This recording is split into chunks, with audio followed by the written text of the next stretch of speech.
पूछा, तंत्रकाट और नकारात्मक शक्तियों का कीलन करना या फिर उनको नींबू नारियल के अंदर बंद करना, भस्म करना हवन के माध्यम से। अगर आपको ये प्रक्रियाएं आ जाती हैं, इन क्रियाओं को करना आ जाता है, तो आप बिल्कुल तंत्र क्षेत्र में आगे बढ़ सकते हैं, दरबार लगा सकते हैं, गद्दी लगा सकते हैं। लेकिन अगर आपको ये प्रक्रियाएं करना नहीं आता है, तो फिर आप कहीं ना कहीं एक भटकाव में रहेंगे। तो आज की वीडियो में आप सभी जुड़े रहें अंत तक, क्योंकि आप सभी के लिए ये बहुत खास जानकारी इस वीडियो में मिलने वाली है। तो वीडियो को प्रारंभ करने से पहले जितने भी लोग चैनल पर नए हैं तो चैनल को सब्सक्राइब कर लीजिए, जो तंत्र मंत्र साधनाओं में रुचि रखते हैं। और अगर आप लोगों को वीडियो अच्छी लगती है तो वीडियो को शेयर करें और वीडियो को लाइक भी करें। तो चलिए वीडियो को प्रारंभ करते हैं। मैं रानी के श्री नाम का जयकारा लगा करके, तो बोलिए विजासेन मैया की जय। तो अब हम बात करेंगे कि हमारा जो शिविर है लगभग 1.5 से 2 साल पहले श्री धाम वृंदावन में लगा था, ठीक है।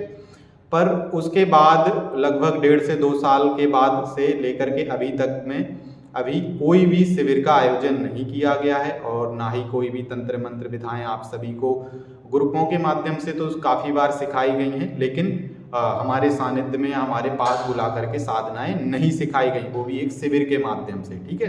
काफ़ी लंबे समय से जो हम आप सभी को बता चुके हैं।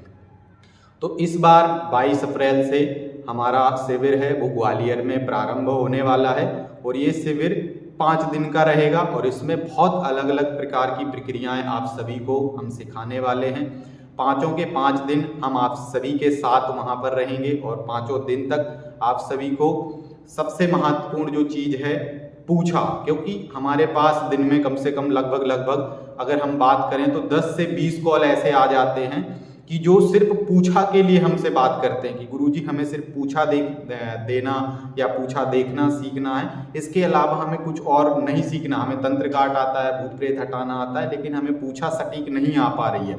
क्योंकि क्या होता है कि जो भूत प्रेत होते हैं या तंत्र काट होता है, वो कई ऐसे सावर मंत्र या सावर मंत्र कुछ ऐसी विद्याएं होती हैं जिनके माध्यम से आप तंत्र काट तो कर देते हैं। उन सावर मंत्रों में क्योंकि दोहाई लगी होती है तो वो नकारात्मक शक्ति को हटना पड़ता है, नहीं भी हटती तब भी हटना पड़ता है, ठीक है। और ऐसे ही तंत्र काट का होता है, क्योंकि उन सावर मंत्रों में दोहाई और बड़ी बड़ी शक्तियों की उग्रता लगी होती है, तो इस वजह से भूत प्रेत हट जाते हैं, नकारात्मक शक्तियां जो होती है वो हट जाती हैं, और तंत्र काट भी हो जाता है। लेकिन पूछा कैसे दोगे? लेकिन पूछा इतना आसान नहीं होता, क्योंकि पूछा एक बहुत ही, एक तरीके से हम कह सकते हैं, बहुत एक ऐसा विषय है जो बहुत मतलब इसको गहराई पूर्वक समझना पड़ता है। इतनी आसानी से पूछा देना हमें नहीं आ पाता है, क्योंकि ये सारा खेल आपके माइंड से जुड़ा होता है। क्योंकि जब भी कोई भी शक्ति आपसे कनेक्ट होती है या आपके लिए जवाब जो भी आप प्रश्न पूछते हैं शक्ति से या जो कुछ भी होता है, वो सारा खेल आपके मस्तिष्क से जुड़ा हुआ होता है। कोई भी शक्ति आपको जवाब देगी वो सारा मस्तिष्क में ही आपके आता है, और अगर आपका मस्तिष्क इन सब चीज़ों को ऑब्जर्व करने में सामर्थ्यवान नहीं है,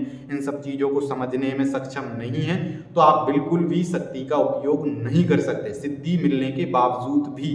तो ये प्रक्रियाएं आप सभी को वहां पर सिखाई जाएंगी। कुछ ऐसी साधनाएं जिनके हम नाम बताने वाले हैं, लेकिन इन साधनाओं में से वही साधना आप सभी को कराई जाएगी जो भी साधक है या साधिकाएं जो भी हमारे पास शिविर में आएंगे, तो उनका पहले तत्व चेक किया जाएगा, कौन से तत्व की आपको साधना कराना उचित रहेगा, उसके बाद ही आप लोगों को साधना कराई जाएगी। वैसे हम बता देते हैं कि माता काली, भैरव जी और भैरव जी के दूत और कुछ 1-2 वीर हैं, उन वीरों की साधना, और उसके बाद में मेलडी मसानी की साधना, ये साधनाएं आप लोगों को करवाई जाएंगी जो सिर्फ पूछा के लिए रहेंगी, ठीक है।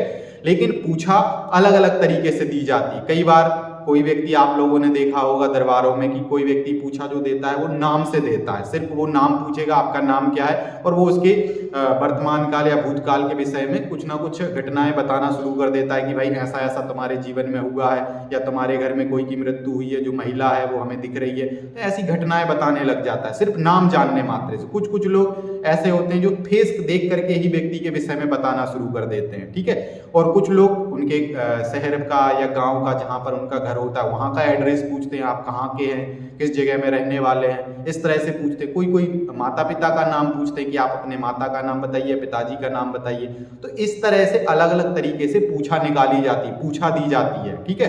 तो ये चारों प्रक्रियाएं हम आप सभी को बताएंगे कि कैसे नाम के माध्यम से आपको पूछा देनी होती, कैसे किसी का फेस देख करके हमारे लिए शक्ति से जवाब प्राप्त होते हैं, कैसे मतलब किसी के गांव या शहर से या उनके माता पिता के नाम के द्वारा पूछा दी जाती है। तो ये प्रक्रियाएं हम आपको सामने बिठा करके सभी साधकों को हम बताएंगे पूरी प्रक्रिया कैसे, मतलब जवाब प्राप्त होते हैं शक्तियों से, कैसे हमें उन चीज़ों को पकड़ना होता है। क्योंकि सारा खेल हम पहले ही बता चुके कि सारा खेल आपके गर्दन से ऊपरी वाले हिस्से का खेल होता है। अगर आपको दृश्य दिखेगा तो त्रिनेत्र से जुड़ा है, अगर आपका भाव आएगा तो विचारों में मस्तिष्क में आएगा, अगर कोई और भी अगर अन्य प्रेरणा मिलती तब भी मतलब सारा खेल आपका मस्तिष्क से जुड़ा। आवाज भी आएगी शक्ति की तो कान में आएगी, मतलब सारा खेल मस्तिष्क का है। तो इसको समझना और समझाना बहुत मतलब महत्वपूर्ण है। तो वो सारी प्रक्रियाएं हम आप सभी को बहुत गहराई पूर्वक एक एक ऐसी चीज जो अति गोपनीय है, अति गहरी से गहरी जानकारी के साथ आप लोगों को बताएंगे, जिससे कि आप लोग बेहतर तरीके से पूछा को समझ सकें कि आखिर ये पूछा है क्या। क्योंकि बहुत सारे ऐसे साधक हैं जो सिद्धि करके यहाँ वहां डोल रहे हैं, उनके पास सिद्धि है और शक्ति उनको खुद से मार्गदर्शन करती, खुद से संकेत देती, खुद से इंट्यूशन देती है, लेकिन नहीं समझ पाते हैं वो। क्योंकि ये मस्तिष्क जो है, ये मस्तिष्क पहले से ही इतना भरा हुआ है कि आपके जीवन दैनिक दिनचर्या के विचारों से इतना मतलब भरा होता है वो कि अन्य चीज के लिए उसके लिए समय ही नहीं होता है। जो भी प्रेरणाएं मिल रही होती शक्ति के द्वारा वो आपको समझ में ही नहीं आएंगी, क्योंकि उसको समझने के लिए कुछ सूत्र होते हैं, कुछ ऐसी गोपनीय क्रियाएं होती हैं जो हमें करनी पड़ती है। उसके बाद सिर्फ हमें शक्ति की ही जो भी प्रेरणाएं होती है, शक्ति के द्वारा दिए हुए मार्गदर्शन होते हैं, वो हमें समझ में आने लग जाते हैं सीधे तरीके से। ठीक है, तो एक बात तो ये हो गई है, आप सभी को शिविर में सबसे महत्वपूर्ण जो है वो हम बता चुके कि पूछा देना आप सभी को सिखाया जाएगा। अगर आप लोग गद्दी दरबार लगाने के इच्छुक हैं तो गद्दी दरबार कैसे लगाया जाता, कैसे शक्तियों से वचन लिए जाते, कैसे दूतों को एक्टिव करके दूतों को कहाँ दरबार में बिठाया जाता है। जैसे आप मान लीजिए किसी मंदिर में दरबार लगाते तो मंदिर के किस हिस्से पे आपको दूतों को एक्टिव करके बिठाना होता, कौन कौन से दूत दरबार में हमारे लिए अनिवार्य होते हैं। ठीक है, उसके बाद में अगर आप किसी अपने घर में दरबार लगा रहे हैं तो घर में भी हमें जो दूत है वो एक्टिव करके कहाँ बिठाने होते हैं वो भी हम आप सभी को बताएंगे। ठीक है, इस तरह से होता है। और उसके बाद में जैसे सबसे जो ये चीजें हैं इनको करने के बाद या सीखने के बाद में उसके बाद आता है कि तंत्र काट करना। क्योंकि अगर आपने किसी के विषय में समस्या बता दी, उसका समाधान नहीं कर पाए तो भी लोग आप पे विश्वास नहीं करेंगे। तो फिर तंत्र काट कैसे करना, क्योंकि तंत्र जो होता है कई तरीके से होता है। किसी के ऊपर मुसलमानी तंत्र है, किसी के ऊपर शमशानी तंत्र है, किसी के ऊपर खिलाया पिलाया तंत्र है। ऐसे अलग अलग प्रकार के तंत्र लोगों के ऊपर होते हैं, लेकिन उन समस्याओं का एक ही प्रयोग या एक ही उपाय के माध्यम से उनको आप ठीक नहीं कर सकते। सभी तंत्र जिस तरीके का तंत्र होगा उस तरीके का उनके लिए समाधान आपको करना पड़ेगा। ऐसा नहीं कि एक ही प्रयोग, एक ही मंत्र के द्वारा, एक ही विधान के द्वारा आप खिलाया हुआ तंत्र भी काट देंगे,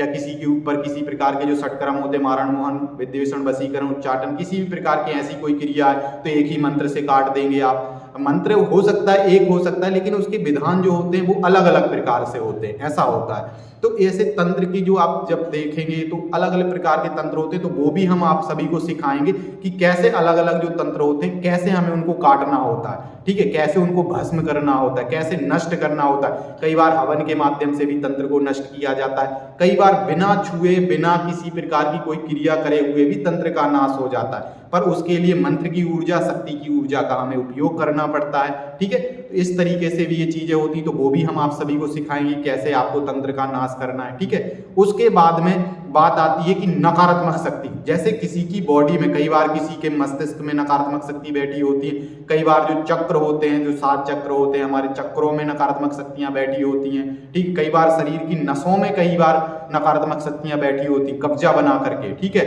तो उन नकारात्मक शक्तियों को कैसे हमें बॉडी में से निकालना होता है, ये भी एक प्रक्रियाएं हैं जो हमें सीखनी पड़ती। क्योंकि बॉडी में अगर कोई नकारात्मक शक्ति जो ऊर्जा स्वरूप में है, जब आप अपनी दिव्य दृष्टि के माध्यम से, अपनी शक्ति के माध्यम से उसको देखेंगे तो बहुत जो एनर्जी है बहुत डॉट ब्लैक कलर की दिखेगी, और वो शरीर के किसी न किसी हिस्से में बिल्कुल मजबूती के साथ जुड़ी होती है, बैठी होती है, पर उसको निकालना इतना आसान नहीं होता। क्योंकि ऊर्जा का जो कार्य है वो ऊर्जा के माध्यम से ही करवाना पड़ता है। क्योंकि नकारात्मक शक्ति ऐसा तो है नहीं कि वो कोई शरीर में है, मतलब शरीर है उसका कोई, वो तो एक सिर्फ ऊर्जा है, हवा है। ठीक है, एक कहीं ना कहीं आपको एक बिंदु रूप में ब्लैक कलर की दिख सकती है वो ऊर्जा, व्हाइट कलर की दिख सकती है, रेड कलर की दिख सकती है, इस तरीके से ऊर्जा, उसका कोई आकृति भी कई बार दिख सकती है हमें। क्योंकि जिस तरीके की वो एनर्जी होगी उस तरीके की एक आकृति हमें शक्ति दिखा देती है कि एक बहुत भयावह सी, डरावनी सी वो नकारात्मक शक्ति, इस तरह से शक्तियां हमें दिखा देती। अब उनको बॉडी में से हमें निकालने के लिए कुछ ऐसी प्रक्रियाएं, कुछ ऐसी शक्तियों के माध्यम से क्रियाएं करनी पड़ती हैं, जब जाकर के वो नकारात्मक शक्तियां बॉडी में से निकलती। कई बार तो वो नकारात्मक शक्तियां कम समय से जुड़ी होती, तो जैसे ही आप मंत्र की शक्ति का प्रभाव दिखाएंगे या मंत्र की पावर लगाएंगे, वैसे ही वो बॉडी से निकल के बाहर खड़ी हो जाती हैं, ठीक है। लेकिन कई बार वो कई वर्षों से, जैसे 10-10, 20-20 वर्षों से नकारात्मक शक्तियां अगर बॉडी से जुड़ी होती तो वो इतनी आसानी से नहीं निकलती कि आपने मंत्र चलाते रहो, कोई भी मंत्र चलाते रहो, वो नहीं निकलेगी। उसके लिए बहुत गोपनीय प्रक्रियाएं जो होती हैं, क्रियाएं होती हैं, उनको करने के साथ में ही उनको बॉडी से बाहर निकालना पड़ता है, ऐसे होता है। तो वो भी हम आप सभी को इस शिविर में सिखाने वाले हैं कि कैसे नकारात्मक शक्तियों को बॉडी में से निकालना होता है। कई बार शरीर में जो नकारात्मक शक्ति अगर नहीं निकल रही तो शरीर पे कैसे हमें उसको बुलवाना है, जिससे कि वो खुद वाचा में आकर के वो नकारात्मक शक्ति उसके शरीर पे आकर के बोले कि हम कौन हैं, क्या चाह रहे हैं, कहाँ से आए हैं, क्यों हम इसके शरीर में बैठे हुए हैं। तो इस तरीके से भी हम आप सभी को सिखाएंगे कि कैसे आप सभी को नकारात्मक शक्तियों को रिमूव करना है, उनकी ऊर्जा को नष्ट करना है। कई बार वो ऊर्जा एक ही बार में नष्ट हो जाती है, कई बार उनके लिए हमें एक हफ्ते का समय भी लग जाता है। कई बार कुछ ऐसी क्रियाएं होती हैं जो क्रियाएं हमें 10-10 दिन लगातार उस नकारात्मक शक्ति को नष्ट करने के लिए करनी पड़ती है ना। तो इस तरीके से हम आप सभी को सिखाएंगे, और इसमें हम आप सभी को बता चुके हैं कि पूछा वाली जो साधना है वो अलग रहेंगी, ठीक है। उसके बाद में जो तंत्र काट करने की साधना है वो हम उसमें आसो मेहतरानी और माता शमशान काली की आप सभी को तंत्र काट करने के लिए और भूत प्रेत हटाने के लिए साधना करवाएंगे, ठीक है। और उसके बाद में ये सारी प्रक्रियाएं हम आप सभी को सिखाएंगे कि जिससे आप सभी आसानी पूर्वक कम से कम समय में तंत्र काट कर सकें, नकारात्मक शक्तियों को हटा सकें। तो जितने भी जिज्ञासु प्रवृत्ति के या तंत्र मंत्र क्षेत्र में या इन सब चीजों को सीखने की रुचि रखते हैं, कि वो दरबार लगाना चाहते, पूछा देना चाहते, तंत्र काट करना चाहते हैं, भूत प्रेतों को हटाना चाहते हैं, तो इस तरीके की कोई भी क्रियाएं प्रक्रियाएं आप सभी सीखना चाहते हैं, तो आप सभी का ग्वालियर के शिविर में बहुत बहुत स्वागत है। आप सभी बिल्कुल 22 तारीख को जरूर पधारें, क्योंकि ऐसा अवसर आप सभी को आगे पता नहीं कब मिलेगा, क्योंकि हम पहले ही बता चुके हैं कि ये जो शिविर है ये हम कम से कम 1.5 से 2 साल बाद लगा रहे हैं। इससे पहले मतलब 1.5 से 2 साल पहले शिविर लगाया था और उसके बाद अब शिविर लग रहा है। तो इसी तरीके से पता नहीं इस शिविर के बाद अब अगला शिविर कब लगेगा,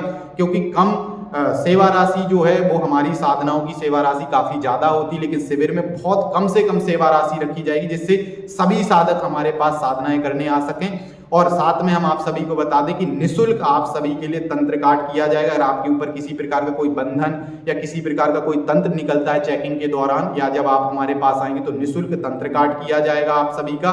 और किसी प्रकार का कोई बंधन निकलता है तो बंधन काटा जाएगा। अगर आपकी कोई सवारी खुल करके नहीं आ रही है तो आप सवारी भी खुलवा सकते हैं हमारे पास आकर के, ठीक है। और उसके बाद में आप सभी के लिए निःशुल्क एक तरीके से जितने भी साधक या साधिका या जितने भी लोग, अगर आप परिवार के सदस्यों को भी लेकर के आते हैं, तो सभी लोगों की निःशुल्क चेकिंग करी जाएगी। निःशुल्क आप सभी के विषय में, चाहे वो घर परिवार के कितने भी आपके 10, 5, 15 जितने भी सदस्य, सबके विषय में निःशुल्क चेक किया जाएगा। आपके पूरे घर के विषय में निःशुल्क चेक किया जाएगा। वो सारी समस्याओं को देखा जाएगा, उन समस्याओं का समाधान भी आप सभी को निःशुल्क बताया जाएगा। तो आप सभी जरूर पधारें, जैसा कि हम बता चुके ग्वालियर शिविर में। तो जो भी स्क्रीन पर दिया हुआ नंबर है, इस नंबर पे आप सभी व्हाट्सएप मैसेज कर सकते हैं या डायरेक्ट कॉल कर सकते हैं सुबह 10 बजे से लेकर के शाम को 6 बजे तक। और जल्दी से जल्दी अपना रजिस्ट्रेशन कराएं कि 22 तारीख से पहले आप सभी को रजिस्ट्रेशन कराना है। 22 का मतलब कि 22 तारीख को शिविर शुरू होने वाला है, तो कम से कम 18 से 19 अप्रैल तक आप सभी जितने भी लोग आने वाले शिविर में, सभी लोग अपना अपना रजिस्ट्रेशन करा लें और अपना नाम दर्ज करा दें। तो आप सभी के लिए जय मां बीजा सेन, जय वैहानर सिंह भगवान।